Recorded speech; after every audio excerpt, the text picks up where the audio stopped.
Good day, Cavalier Nation. I'm Era. And I'm Aiden, and this is Cavalier Connections, the podcast that highlights the good things and people in our county. This episode is the second in our series for the Port Royal Museum and the celebration of Black History Month. Caroline County, Virginia has a rich history of African American experience, from educators and leaders to farm workers, artists, and doctors.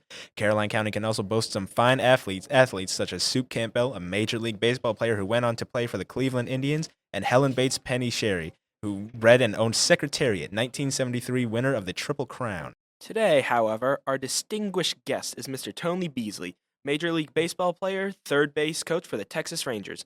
Mr. Beasley is in his 35th year in baseball and his 14th in the majors, and we are especially proud to have him as an alum of Caroline High School. Mr. Beasley is more than just someone who works in Major League Baseball. He's a living history and an inspiration to people everywhere. And as we celebrate the people who have graced Caroline County, we recognize the achievements of those during Black History Month. We are honored to have Mr. Beasley here in our presence. Thank you, Mr. Beasley, for joining us today. Thank you guys for having me. Thank you for being on. You have had such a successful career with baseball, including a 2023 World Series win with the Texas Rangers. It is hard to believe that you come from home to Caroline County during your off-season and that you find time to talk with kids like us. Why is it so important for you to return home? What draws you back here? Well, I mean, home is where the heart is. And, I always want to come back and make sure that I give back and I spoke to the student body this morning. So I just want to be an inspiration, let everybody know that this is where I came from. I walked these floors in the school. I sat in the same auditorium as the kids this morning. And so if I can achieve something coming from this area, then I want everybody to know that the sky's the limit for them as well. Thank you for sharing. Is there anything in particular that you like about Caroline County or maybe the schools? I love Caroline County, period. I was born and raised here. So, a lot of my family's here. A lot of my friends are here. And it's just been a community where, everybody takes care of each other and looks for each other. I was telling the student body this morning that Caroline County is a special place and a unique place. And we should embrace that. Thank you for sharing. Are there any jarring changes that since you were a student? No, the school's kind of the same. I mean, it's been renovated since '85, so the gymnasium is new, and I think some of the upstairs is probably new. I haven't been up there, but most of the layout downstairs is kind of the same, so I didn't really get lost when I walked in. How hard was it to break into baseball? Sometimes it feels as if it's too far of a reach for us to achieve actually playing a major league sport, especially coming from a small rural community such as this one. Other than your talents for playing baseball, what was it about you that helped you earn that break? Well, I mean, I think for me it was just applying myself. It's kind of tough sometimes when you come from a small town. You think you're not going to get noticed, and people don't recognize that there's talent in these small towns and communities. And so for me, just to have the opportunity to go to college and people saw me, they got an opportunity to see me play. And I basically only went to school to be the first child in my family to go to get an education for my mom. She wanted one of the kids to go to school. And so that's what it started out as. And then I just excelled in the game of baseball. I went to Lewisburg Junior College, and then I went to Liberty University. And I was fortunate enough to get drafted out there to have opportunity to play professional baseball. And so, I don't want to say that it's easy. I think we just have to apply ourselves. If you have goals and dreams and aspire to do something with your life, then pursue that. And you pursue it and you put your best foot forward and give everything that you have. And then you allow the chips to fall where they may. Oh, it's very important to hear in this day and age. Now, do you think that since you have coming from a small county, small town, worked your way up, do you think that's inspired other people to do the same? I would hope so. I don't want to be the only person that's been able to do what I've been able to do in my career. I would love to come back here in the next 4 or 5 years and see that there's been another athlete of some sport, or there's been someone in some other curriculum that has done something really great and outside of the confines of Caroline, but have come back to inspire those who are left behind, or the young generation coming up. So I think that it's important that we allow people to see success in our areas, and that recognize that we're not limited. We're capable of doing things. We just have to apply ourselves and go out and get outside the box. Thank you for sharing. Now, there were a lot of great players from the Negro Leagues who never had the benefit of playing for the majors. Jackie Robinson and Hank Aaron, however, are two examples of players who were given the chance to play in the majors. Both of these individuals were hugely influential. Do you have a favorite player from whom you were influenced to better game yourself? Well, I mean, I look at Jackie Robinson, and I like what he did. The respect that he demanded. I can't imagine breaking the color barrier as he did, and to endure the things that he endured. And had he taken a different approach, then maybe no one else would have been allowed to play. But he really had a lot of dignity and honor in how he carried himself in the midst of a lot of hatred and racism, death threats, and all of these things. But he carried himself with the utmost respect and honor, and then he had to perform on the field as well. And so he was the right person to open the gates, and he did it in a way that honors us all. And so, I look at myself, and I think that I have to continue to help pave the way for those who are coming along behind me. I'd say you're doing a pretty good job at it. Thank you. Last year, we heard you talk here at school, and since then, we have watched videos of interviews with you, mostly about your coaching for the Texas Rangers. One theme we hear over and over is how positive you are, whether it's playing baseball, when a player or the team isn't doing well, or just in your everyday life. How do you help someone get out of a slump? How do you help someone get past tough times and be positive? Well, I mean, basically, you have to invest in people first, and I always say I value people over products when it comes to dealing with athletes and then people in general. You have to pour your heart into people, let people know that you care, have some empathy, and try to put yourself in their shoes. But most time, you just give them a positive outlook on something, a kind word. You'd be surprised how much a kind word or smile or hug can go, and just let people know that you care, that you genuinely understand their situation and what they may be going through, and you want to be some type of help to get them out of that. And so, if you can make someone smile or laugh or just give them some comfort in times of need, you have to have that. I mean, I think we can't live this life. My dad used to say, you can't live in this world by yourself. You got to be willing to help people and invest in people. And so, for me, it's just about valuing people's lives and understand that everyone's important. How do you go about showing your appreciation for people?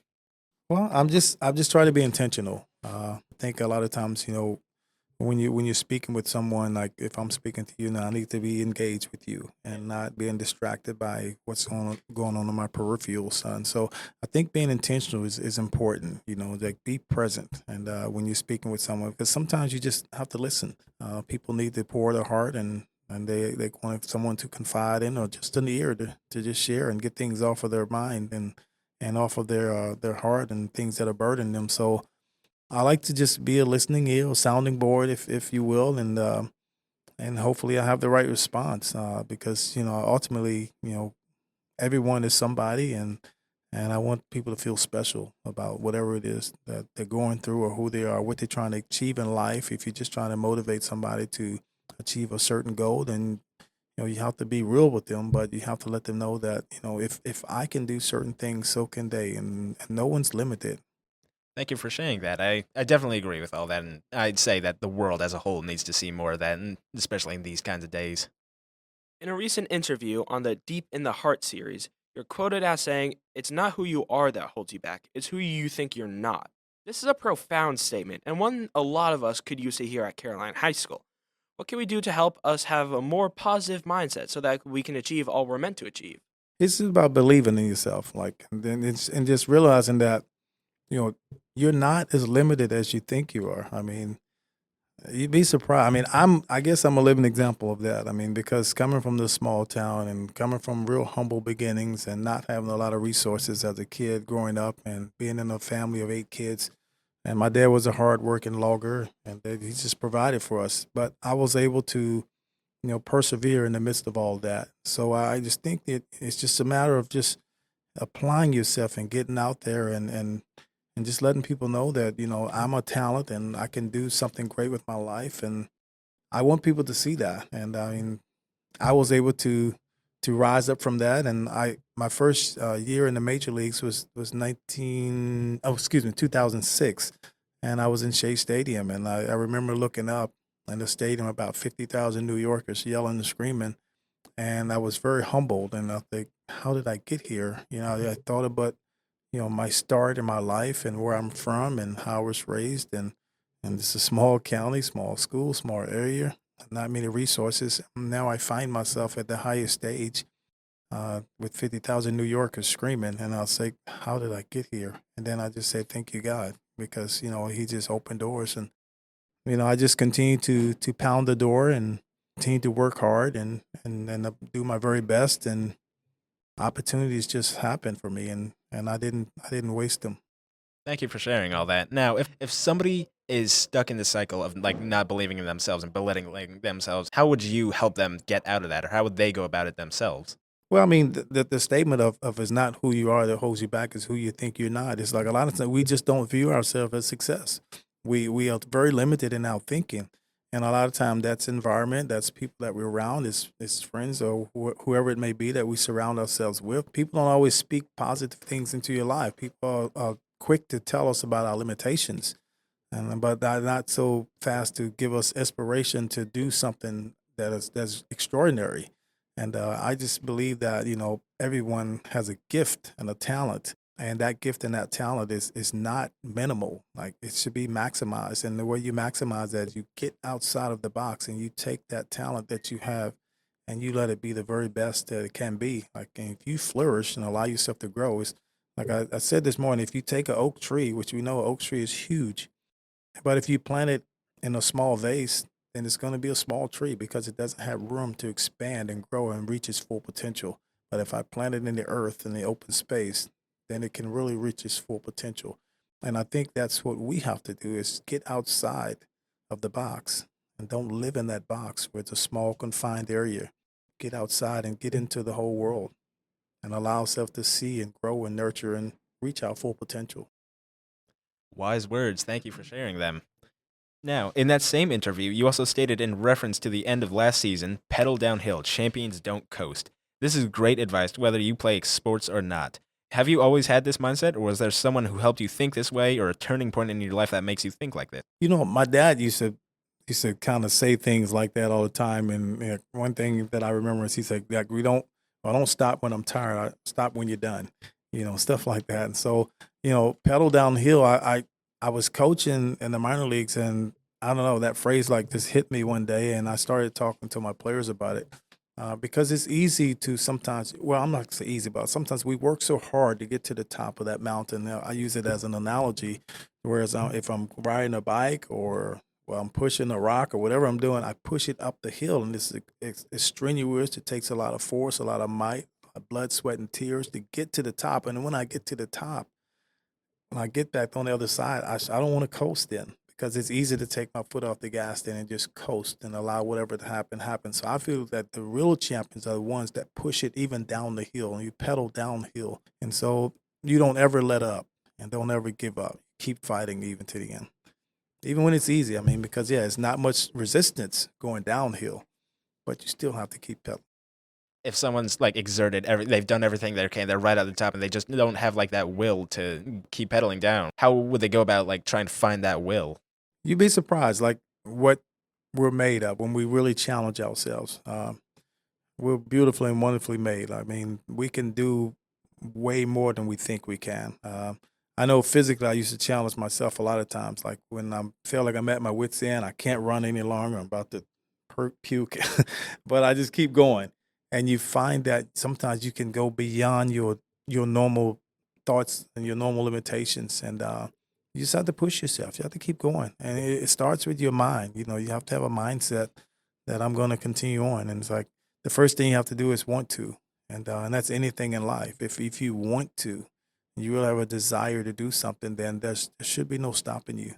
Thank you. Very wise words. You are living history and a true source of pride for us here at Caroline. You're immortalized on our wall, which, of course, is a true honor. Many people our age aren't thinking about preserving history. What can we do to make a difference in our community so that we can be part of history in this great area? Well, I mean, be the change that you want to be. I mean, that's as simple as I can put it. A lot of things that whatever there's, that we want to be better, or we think should be better, then we need to be proactive in that. And I think there's a way to do things and decent and in order. But something I said this morning: if nothing changes, then nothing changes.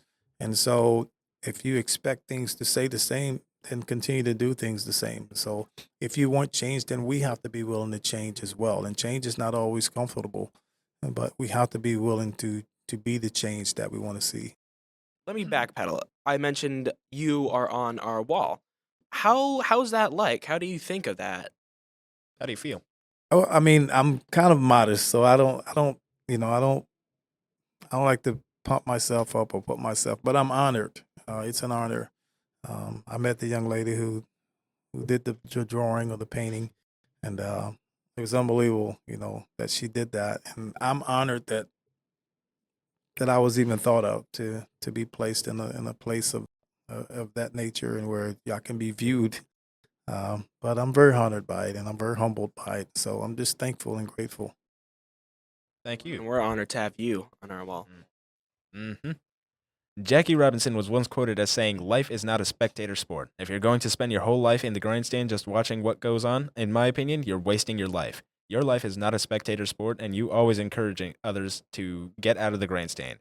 If you had to leave a final saying for us to remember, what would it be?" See, that to me it relates to the "why not you" mindset. You know, like why not me? And we all have a responsibility to make a difference, to influence change, to motivate, to educate. Washington says, "On each one, teach one." You know, we all have a responsibility in society, you know, to humanity to try to bring it up, you know, to lift it up, to take it to the next level. If we don't and we're stagnant in our actions, then things will always remain the same and there will be no growth. And so I think each individual should maintain a growth mindset, and we should always be proactive in our thoughts and in our actions, and have good conversations. You know, if we don't like something, we don't have to be angry about it. Let's have the right conversation to try and fix it and make it better. And so we know that there are many issues, and you know, Jackie Robinson was a political advocate as well. You know, and so he was advocating for equal rights and things of that nature as well. And so he was on two fronts. You know, in professional sports and in society, he was very influential. And so I think all of us have a responsibility to, you know, promote humanity and make it a better place for all of us to live in. And he was passionate about his purpose, and I think that's we all have to be passionate about our purpose. I think a lot of that, like that feeling of having a purpose and having a place in society, and like hate is very prevalent these days, and there needs to be some way to like manage that or reduce it in some way, because hate is not going to get us anywhere. It's only going to divide us. It's only going to, it's going to keep us separate. And the only way to fix that is by, even if you don't agree with someone, like coming to an understanding with someone, not necessarily agreeing with what they said, but understanding where they come from, why they think like that, and not yelling and screaming at somebody who you disagree with. That's very lacking these days. But I really hope that one day we'll be able to have like discussions like this one here without having to go out and try to change people's opinions or teach them like by force. Yeah. Well, the Bible speaks of three gifts: faith, hope, and love. The greatest of these is love. And so we just need to have more love in our hearts and more compassion toward each other. And so, I mean, it's love. It's all there is to it. I mean, love conquers all. 100%. Very strong closing words. We know we have taken up some of your valuable time today, so we'll wrap things up. Thank you, Mr. Beasley, for your time and insight on Cavalier Connections today, and thank you for your inspiring words and generosity of time that you can afford us and our community. And thank you, our listeners, for joining us today. You have been listening to Cavalier Connections, a production of the Cavalier Nation News, produced by Mass Media and Innovation at the Caroline High School. I'm Mara, signing off for today. And I'm Aiden, and we'll make more connections next time.